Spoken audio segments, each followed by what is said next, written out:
Hi guys! Welcome back to my channel! Guten Morgen! Good morning! Ngayong araw na ito ay magtatrabaho na naman ako. So tuwing weekdays, nagtatrabaho ako Monday to Friday pero half day lang ako. Dito nga sa Switzerland ay malamig pa rin kasi winter pa rin dito. Kararating ko nga lang ngayon diyan sa trabaho ko kasi inasikaso ko muna yung aking mga anak bago pumasok sa school. So itong suot-suot ko na to ay uniform namin dito sa my cheese factory. Ganito yung uniform namin kasi panlamig siya. Kasi yung building namin dito kung saan kami nagtatrabaho ay malamig.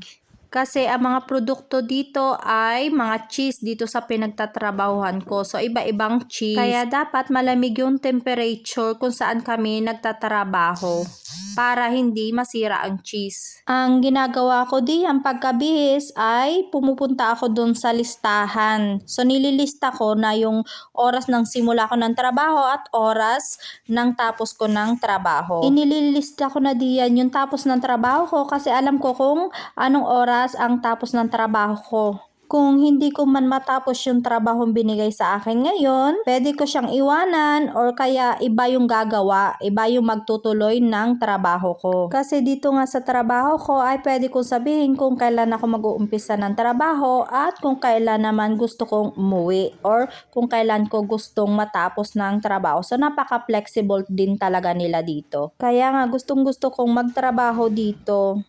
Itong nadadaanan kong mga may green na basket, ayan ay mga cheese, iba't ibang cheese. Dito yung storage ng mga iba't ibang cheese. So, napakarami talaga dito ng naka-store na cheese.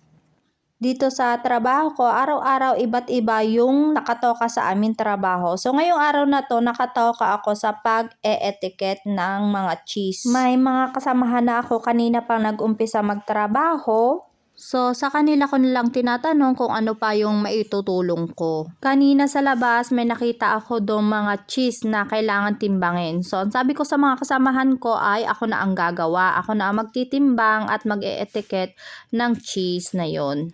Ito yung cheese na nakita ko kanina na kailangan timbangin.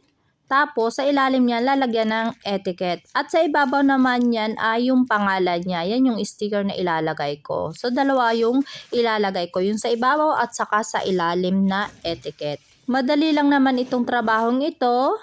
Ang problema lang ay ang pagbubuhat kasi mabigat din talaga itong cheese na to. Tapos, yung sa isang basket niya, ilan ang laman, ilang kilo ang laman. So, napakabigat niya. Yung mga kasamahan ko dyan ay umalis na kasi may may break time. So tuwing 9 o'clock ay may break time kami. Pero hindi ako nagbe-break time kasi nga kararating ko lang. Maya-maya lang ay babalik din ang mga yun kasi meron silang 15 minutes na break time kapag 9 o'clock ng umaga. Itong timbangan namin ay napaka high-tech. Pagkatimbang, may lalabas na siyang automatic na ganitong etiquette. Tapos sa likod lang, doon sa pinakailalim na namin ilalagay. Yun yung etiquette. So, marami akong ganitong gagawin. Ito. Madami pa to. O, kasing tangkad ko na. Marami yan.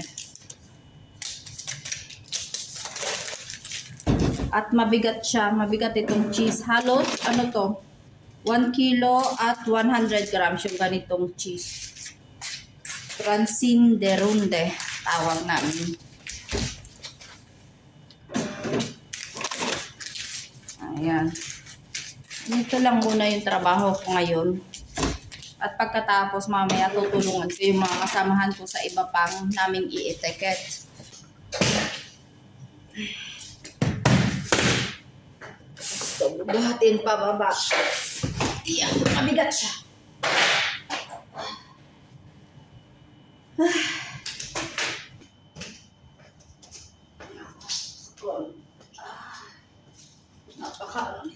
Mabigat. Sobrang bigat nito. Ang taas pa naman. Ay, Diyos ko. So,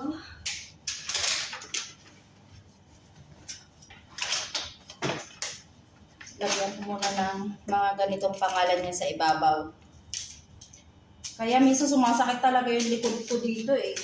Hindi lang minsan, pero madalas mga sumasakit yung likod ko dito. Katawan kasi mabibigat din tong cheese na to, sobrang mabigat. Grabe.